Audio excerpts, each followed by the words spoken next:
Hello my dear friend, कैसे हो आप सब। आई होप आप सब अच्छे होंगे और अपने एग्ज़ाम की प्रिपरेशन अच्छे से कर रहे होंगे। पिछले लेक्चर में मैंने आपको करवाया था kinds of knowledge, types of knowledge. आज के लेक्चर जो मैं आपको शेयर कर रही हूँ वो है बीएड सेकेंड ईयर वाले स्टूडेंट्स का नॉलेज एंड करिकुलम का, जो आपका थर्ड टॉपिक है सोर्सेज ऑफ नॉलेज, ज्ञान के स्रोत। तो स्टार्ट करते हैं हम आज का लेक्चर। सबसे पहले आपने भूमिका, इंट्रोडक्शन या प्रस्तावना लिखनी है। उसमें क्या है कि ज्ञान मनुष्य के जीवन का आधार है। तो ज्ञान है ये मनुष्य के जीवन का आधार है। हम जो कुछ भी जानते हैं वह किसी न किसी स्रोत से प्राप्त होता है। ठीक है, कहीं भी किसी के बारे में अगर हमने जानकारी प्राप्त करनी है तो उसके बारे में कुछ ना कुछ सोर्सेज होना चाहिए। दार्शनिकों ने ज्ञान के स्रोतों को विभिन्न आधार पर विभाजित किया। मुख्य रूप से ज्ञान के स्रोत हैं, जो सोर्सेज हैं वो क्या है? अनुभव, तर्क, अंतर्ज्ञान और प्रामाणिकता। सबसे पहले है ज्ञान का जो स्रोत है वो है अनुभव। यह ज्ञान का सबसे महत्वपूर्ण और प्राथमिक स्रोत है। ये प्राइमरी सोर्स है ज्ञान का। जब हम अपनी इंद्रियां कौन कौन सी, जैसे देखना है, किसी को सुनना है, किसी को छूकर जो हमें जानकारी प्राप्त होती है, या जिस वस्तु का हम अनुभव करते हैं तो उससे हमें ज्ञान प्राप्त होता है।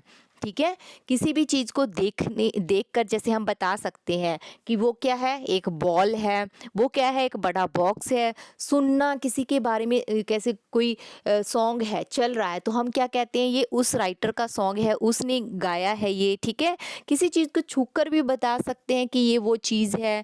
अगर सॉफ्ट सॉफ्ट लग रही है तो हम क्या है, छूकर बता सकते हैं कि ये कॉटन है, क्या चीज़ है। ठीक है, वो चीज़ें, तो वो क्या है, हमारा ज्ञान है।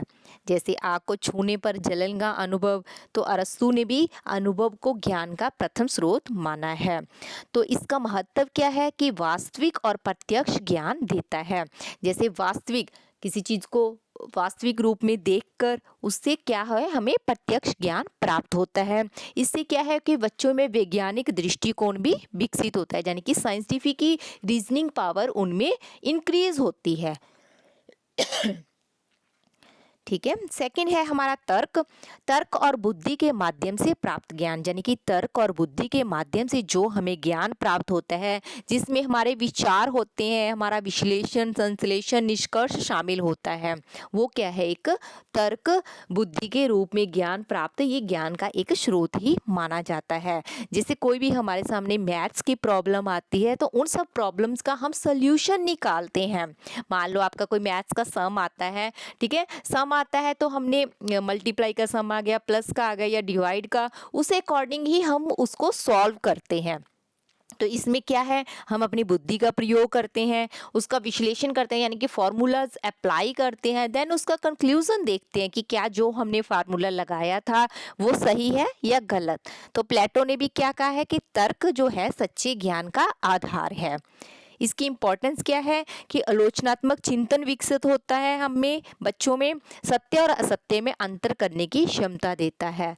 ठीक है, तो तर्क जो हमारा सोर्स है एक ज्ञान का, उसमें बच्चों में जो क्या सत्य है, क्या असत्य है, क्या गलत है, क्या सही है, उन सब में जो तर्क वितर्क करने की क्षमता उनमें आ जाती है। थर्ड है हमारा इंट्यूशन, यानी कि अंतर्ज्ञान, कि बिना तर्क या अनुभव के सीधे मन में उत्पन्न होने वाला ज्ञान अंतर्ज्ञान कहलाता है। जैसे अचानक ही हमें किसी प्रॉब्लम का सल्यूशन आ जाता है। मान लो हम अंतर्ध्यान में बैठे हैं, समाधि लगाकर बैठे हैं, हमारे घर में कोई प्रॉब्लम चल रही है, तो अचानक ही हमें उसका सल्यूशन आ जाता है कि ये बात ऐसी थी तो ऐसे होनी चाहिए थी, ताकि हम इस चीज़ को शॉर्ट आउट कर सकें। तो अचानक से जो समाधान हमें सूझबूझ के द्वारा सूझता है, ये क्या है, हमारी रचनात्मकता को बढ़ाता है, नैतिक निर्णय लेने में सहायक होता है।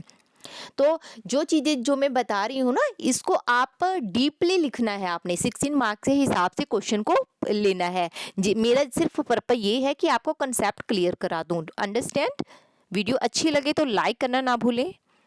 प्रामाणिकता, उसके बाद अथॉरिटीज़ आती है कि जब हम किसी विश्वसनीय व्यक्ति, पुस्तक या संस्था से ज्ञान प्राप्त करते हैं तो वह प्रामाणिक स्रोत कहलाता है। यानी मान लो हमें साइंस का ज्ञान लेना है, साइंस के बारे में हमें नॉलेज चाहिए, तो उसके लिए क्या है, एक जो विशेष पर्सन है जो साइंटिफिक तरीके से साइंस के, जिसने बीएससी कर रखी है, एमएससी कर रखी है, जाने जो वो स्पेशल, मान लो हम मैथ्स का सम समझना है तो मैथ्स के टीचर से ही समझेंगे ना, वो मैथ्स का सम जो है साइंस वाला टीचर, एसएस वाला टीचर नहीं समझा सकता। यानी चाहे तो किसी भी व्यक्ति से या पुस्तक से या संस्था से, किसी भी चीज़ से जो प्रामाणिकता हो, जो सच्ची हो, रियल में ठीक हो, वो होता है हमारा प्रामाणिक स्रोत। जैसे कोई भी शिक्षक यानी कि टीचर के द्वारा कोई धार्मिक ग्रंथ हो, वैज्ञानिक हो, पुस्तकें, परंपरा और संस्कृति को ये बनाए रखते हैं, ये वाला ज्ञान, और ज्ञान को व्यापक रूप में फैलाता है। ठीक है, तो प्रामाणिकता सिद्ध जो ज्ञान करता है, ये भी हमारा एक सोर्स है। उसके बाद फिफ्थ है हमारा प्रयोग एवं वैज्ञानिक विधि, experiment and scientific method.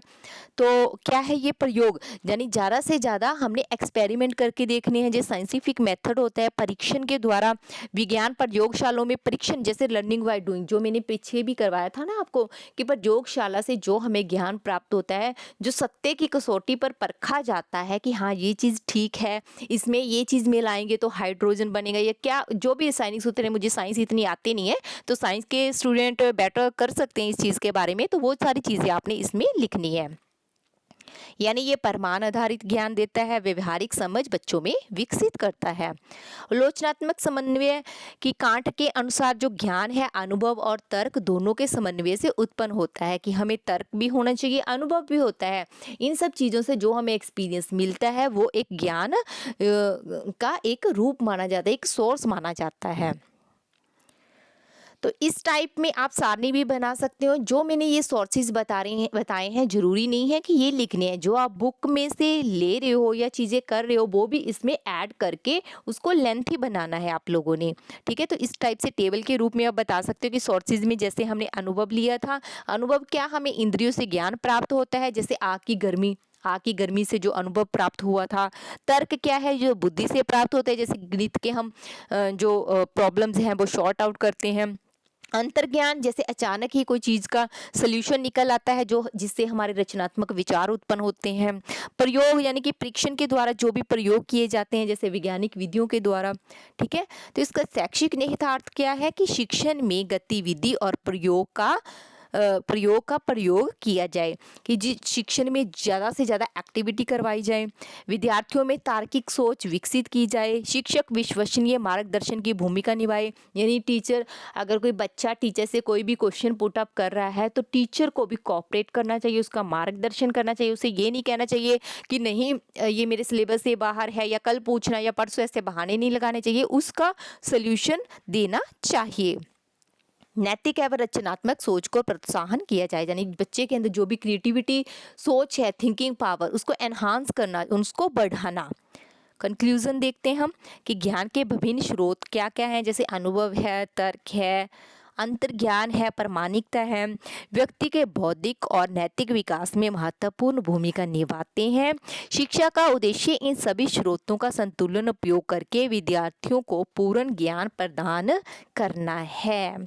Okay, that's all. अगर आपको ये लेक्चर समझ आया है तो वीडियो को लाइक, चैनल को सब्सक्राइब करना ना भूलें, और बच्चों को भी शेयर करना। किसी भी बच्चे की कोई भी क्वारी हो तो कमेंट बॉक्स में कमेंट करके पूछ सकता है।